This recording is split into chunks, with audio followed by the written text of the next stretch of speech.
morning. Welcome to this video, all Gen Zs. I am Pooja, your political science class mentor.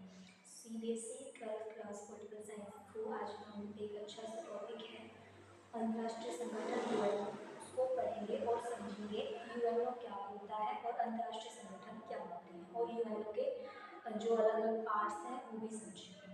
चलिए class start करते हैं। अपनी notebooks वगैरह निकाल लीजिए नोट्स बनाने के लिए। सो फर्स्ट ऑफ ऑल मैंने यहाँ पे राइट किया है अंतर्राष्ट्रीय संगठन। अंतर्राष्ट्रीय संगठन क्या होते हैं? ये अंतर्राष्ट्रीय संगठन वो होते हैं जब कोई बहुत सारे देश, दुनिया में हमारे बहुत सारे देश हैं, उनमें से बहुत सारे देश मिलकर इकट्ठा होकर एक संगठन का निर्माण करते हैं ताकि अपना कुछ हित कर सके। सबका उसमें एक कुछ न कुछ हित शामिल रहता है, उसको हम अंतर्राष्ट्रीय संगठन बोलते हैं। सबसे बड़ा अंतर्राष्ट्रीय संगठन जो दुनिया में इस टाइम एग्जिस्ट करता है वो है यूएनओ। ठीक है, यूएनओ को बोलते हैं यूनाइटेड नेशन ऑर्गेनाइजेशन, संयुक्त राष्ट्र संघ। इसको हिंदी में बोलते हैं संयुक्त राष्ट्र संघ। इसमें कितने देश है टोटल? 193। कितने कंट्रीज है? 193।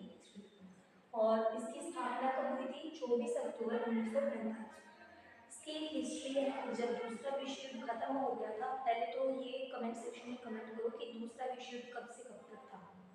दूसरा विश्व युद्ध आपका 1939 यानी 1939 से शुरू हुआ था और खत्म हुआ था 1945 को। सबने एक घटना का नाम सुना होगा कि अमेरिका ने नागासाकी पे जापान में 2 परमाणु बम गिराए थे 2 जून में।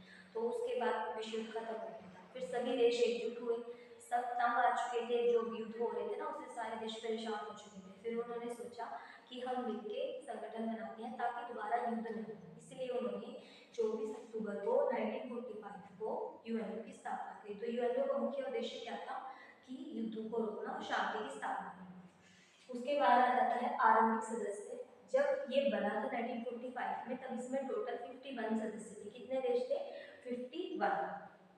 और भारत भी इसमें से एक देश था उस टाइम पे। ठीक है, उसके बाद आता है इसका उद्देश्य था, जैसे मैंने आपको बताया, शांति और युद्ध को रोकना और निरंतर। जब युद्ध नहीं होंगे तो क्या होगा? विकास होगा। तो विकास करना और युद्ध को रोकना इसका मुख्य उद्देश्य था। उसके बाद आ जाते हैं इसके पार्ट्स भी। कोई भी संस्था होती है, कोई भी संगठन होता है, तो उसमें आते हैं उसके पार्ट्स होते हैं। जैसे हमारा शरीर है, हमारे शरीर के अलग अलग पार्ट्स हैं, उसके बिना हमारा बॉडी काम नहीं कर सकती है। वैसे ही कोई संगठन होता है तो उसमें भी अलग अलग तरीके के पार्ट्स होते हैं। तो इसके क्या क्या पार्ट्स हैं? सबसे पहला है महासभा। जैसे हमारे देश की संसद है ना, वहाँ पे सारे नेता, सारे विधायक जाके बैठते हैं, वैसे ही यूएनओ में एक सभा है, महासभा, जिसमें 193 के सारे देशों के प्रतिनिधि आते हैं। प्रधानमंत्री नहीं जाते वहाँ पे, उनके सचिव जाते हैं देशों के, और वो वहाँ पे जाके मीटिंग्स करते हैं। और साल में 2 बार या जितनी बार भी इनकी होती है मीटिंग्स होती है, ताकि आने वाले उसको ये देख सके कि आगे उनको क्या करना है, कौन सी लागू करनी है, कौन सी नीति लागू करनी है, किसको किस देश के बारे में। अगर पीछे से युद्ध हुआ था रूस का और यूक्रेन का, तो उन्होंने बैठक बुलाई थी। वो बैठक किस लिए बुलाई थी? कि रूस को युद्ध नहीं करना चाहिए, उसका बहिष्कार करने के लिए बैठक बुलाई थी।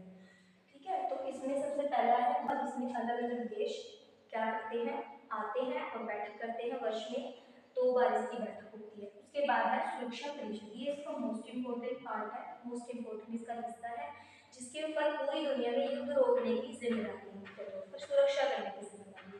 फिर उसके बाद आ जाता है ट्रस्टीशिप काउंसिल। ये वर्तमान में ना के बराबर काम करता है। इसकी स्थापना हुई थी, जो देश युद्ध के समय पिछड़े हुए थे उनको ट्रस्ट की भांति उनका विकास करना। ठीक है, जो देश युद्ध के समय में पिछड़े हुए थे, युद्ध की वजह से पिछड़ गए थे, उनका इंफ्रास्ट्रक्चर खराब हो गया था, उनमें विकास नहीं हो पा रहा था, उसके लिए इस संस्था का निर्माण किया गया था और ये वर्तमान में उसकी कार्य नहीं करती।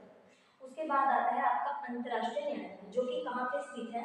हेग नाम की जगह पे इसका मुख्यालय है। कहाँ पे है? हेग इसका मुख्यालय है। अंतर्राष्ट्रीय न्यायालय, अब देखो लोगों के बीच में झगड़ा होता है, कोर्ट केस होते हैं, वो कहाँ पे होते हैं? या तो हाई कोर्ट में होते होंगे या फिर सुप्रीम कोर्ट में होते हैं। लेकिन जब दुनिया के देशों के बीच में झगड़े होते हैं तो फिर वो कहाँ पे जाते हैं? अंतर्राष्ट्रीय न्यायालय। कहाँ पे जाते हैं? अंतर्राष्ट्रीय न्यायालय। पूरी दुनिया का न्यायालय है और उसका एक न्यायाधीश भी होता है, जिसको ये सुरक्षा परिषद चुन करके भेजती है। फोर्थ है सचिवालय। कोई भी संस्था होती है, उसके कागज का काम, उसकी फाइलें कहाँ पे हैं, उसकी मीटिंग्स कहाँ पे होंगी, मीटिंग्स किस हॉल में होंगी, ये सारे जो अरेंजमेंट्स करता है कौन करता है? सचिव। कौन करता है? सचिवालय। सचिवालय ये कार्य करता है।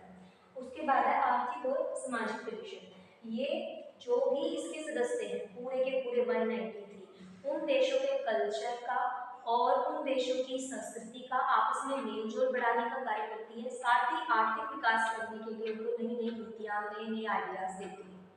उसके बाद आ जाते हैं अध्यक्ष के, जो महासभा है ना, उसका जो महासचिव है उसका नाम है एंटोनियो गुटेरेस। सीबीएसई का जो आपका क्वेश्चन पेपर बनता है वो एनसीईआरटी की बुक से बनता है, और ये जो मैंने यहाँ टॉपिक्स लिखे हैं सारे एनसीईआरटी की बुक में से लिखे हैं, इसलिए आप इनको नोटबुक में नोट भी कर सकते हो या स्क्रीनशॉट ले सकते हो इसका। अध्यक्ष महासचिव एंटोनियो गुटेरेस। उसके बाद आ जाते हैं इसके सबसे इम्पोर्टेंट पार्ट सुरक्षा परिषद। देखो सुरक्षा परिषद का मैंने आपको बताया कि वो सबसे इम्पोर्टेंट पार्ट है, और ये समझ लो कि जैसे कि आत्मा होती है शरीर की, वैसे ये आत्मा है यूएनओ की सुरक्षा परिषद। अगर ये नहीं होगी, अगर ये कार्य नहीं करेगी, इसके जो देश है वो बाहर निकल जाएंगे, तो फिर यूएनओ का कोई औचित्य नहीं रहेगा, क्योंकि इसमें ना सारी दुनिया की महाशक्तियां शामिल हैं। तो सबसे पहले देख लेते हैं, लाइन वाइज पढ़ेंगे। यह संयुक्त राष्ट्र का सबसे महत्वपूर्ण हिस्सा है, जिसमें 15 सदस्य देश हैं। कितने देश हैं? 15। उनमें से 10 अस्थायी हैं और 5 स्थायी हैं। 10 तो क्या है, दो दो साल में चेंज होते रहते हैं, और भारत भी एक बार बना था 10 में, और 5 कभी चेंज नहीं होते, हमेशा रहते हैं, 5 स्थायी हैं। फिर देशों के पास ये जो 5 स्थायी है ना, जो कभी चेंज नहीं होते, इनके पास है वीटो पावर। क्या है इनके पास? Veto power. 5 सही देश कौन कौन से हैं? अमेरिका, फ्रांस, रूस, चीन, ब्रिटेन। इसको आप लिख सकते हैं अपनी नोटबुक्स में हाईलाइट करके स्टार जैसे मैंने लिखा है, क्योंकि ये बहुत इंपॉर्टेंट टॉपिक है और एग्जाम में पूछा ही जाता है। उसके बाद आप इसके कार्य करेंगे, वो हम नेक्स्ट लेक्चर में इसके ऊपर पूरा क्वेश्चन लेकर के आऊंगी मैं। तो अब यूएनओ के अभिकरण क्या है? ये जो पार्ट्स है ना, ये जो भी नीतियां बनाते हैं उनको लोगों तक कौन पहुंचाता है? ये खुद तो नहीं जा सकते हैं, तो जहाँ पे स्थापित है वहीं पे हैं, खुद नहीं जा सकते हैं देशों में, तो फिर वो जो नीतियां बनाते हैं वो काम आगे इन संस्थाओं को सौंप देते हैं। जैसे यूएनओ के अभिकरण, यूनिसेफ के बारे में आपने सुना होगा, उससे एक्टर्स भी इसमें कोलैब करते हैं, उनके साथ सम्मेलन में भाग लेते हैं। बच्चों के विषय में होता है चाइल्ड सेफ्टी। आपकी बुक्स में ना एक छपा हुआ आता है पोक्सो, आपने सुना होगा, एक्ट होता है, और बच्चों को गुड टच बैड टच के बारे में बताया जाता है। वो सारी संस्थाएं, वो सारी चीजें आती कहाँ से? वो सारी यूनिसेफ पहले देशों को बताता है, देश फिर अपने उसमें लेकर के आते हैं उस चीज को। सो यूनिसेफ किसके लिए काम करता है? United nation international child education and fairness, child की एजुकेशन और उनकी फेयरनेस के लिए वर्क करता है। यूनेस्को, ये आपका सांस्कृतिक प्रयास, मतलब सांस्कृतिक आपके जैसे ताजमहल हो गया, लाल किला हो गया, ऐसे पुराने मॉन्यूमेंट्स हो गए, इनको सर्टिफिकेट देता है और साथ ही शांति स्थापना में योगदान देता है। UNHCR, United Nation higher commission for refugee. जब युद्ध हुआ था, दूसरा विश्व युद्ध खत्म हो गया था, उसके बाद ही यूएनओ की स्थापना हुई थी। तो जो शरणार्थी थे उनका विकास करने के लिए, उनको देशों में बसाने का काम करने के लिए किस संस्था का निर्माण किया गया था? यूएनएचसीआर। ठीक है। उसके बाद है यूएनएचआरसी, ह्यूमन राइट कमीशन। इन दोनों के नेम को ध्यान से देखना, इनमें डिफरेंस सिर्फ ये है, इसमें आर इधर है, इसमें बीच में है। ठीक है। हायर ह्यूमन राइट कमीशन, ये यूनाइटेड नेशन की मानवाधिकार संस्था है, जहाँ पे भी मानव के अधिकारों का, मानव की स्वतंत्रता का, उसके आने जाने का, उसके बोलने का, उसके रहने का, जीवन के अधिकार का हनन हो रहा होता है, वहाँ पे ये संस्था कार्य करती है और उनको बचाती है। उसके बाद है आपका WHO, जिसका नाम आपने सुना ही होगा। जो बड़े बड़े हॉस्पिटल्स होते हैं, इंटरनेशनल लेवल के होते हैं, या हमारे देश में एम्स वगैरह हैं, वो सारे किसकी गाइडलाइन को फॉलो करते हैं? WHO की गाइडलाइन को फॉलो करते हैं, क्योंकि WHO पूरी दुनिया के लिए गाइडलाइंस बनाता है हेल्थ से रिलेटेड। जैसे कोरोना आया था, तो ये सब चीज़ें WHO डिसाइड करता है कि 2 गज की दूरी रखनी है, मास्क पहनना है, अभियान चलाने हैं। और कौन सी दवा, कोई नई बीमारी आती है ना तो उसके लिए दवाई कैसे, कौन सी दवाई चाहिएगी, कौन सी वैक्सीन होगी, ये सारी चीज़ें कौन डिसाइड करता है, WHO। सारे डॉक्टर्स इसकी बात मानते हैं WHO की। उसके बाद आता है वर्ल्ड ट्रेड ऑर्गेनाइजेशन। इसके अलावा भी इसकी बहुत सारी संस्थाएं हैं जिसके बारे में मैं अलग से टॉपिक लेके आऊंगी, सुरक्षा परिषद और इसके अलग अलग पार्ट्स के बारे में, ठीक है। फिलहाल आप देखो WTO, world trade organisation. World क्या होता है, संसार, ट्रेड होता है व्यापार, ऑर्गेनाइजेशन होती है वो संस्था, यानी वो संस्था जो पूरी दुनिया में होने वाले व्यापार को देखे, उसके नियमों को डिसाइड करे कि कौन सा देश किस देश पर कितना टैरिफ लगाएगा, कितना लगा सकता है, और ये डिसाइड करे कि व्यापार समुद्र से होना है तो किस साधन से होगा, किस तरीके से होगा, जो जमीन से जमीन का व्यापार होता है, जो देशों के बीच में संधियां होती है व्यापार के मामले में, वो सारी ये डिसाइड करता है। इसमें 167 देश, कितने देश है इसमें, 167। और ये मैं आपको अलग से टॉपिक होगा, इसके बारे में भी अलग से वीडियो बनाऊंगी और इसके बारे में भी। फिलहाल आप यूएनओ के बारे में दोबारा से रिकॉल कर लेते हैं। यूएनओ एक अंतर्राष्ट्रीय संगठन है पहला।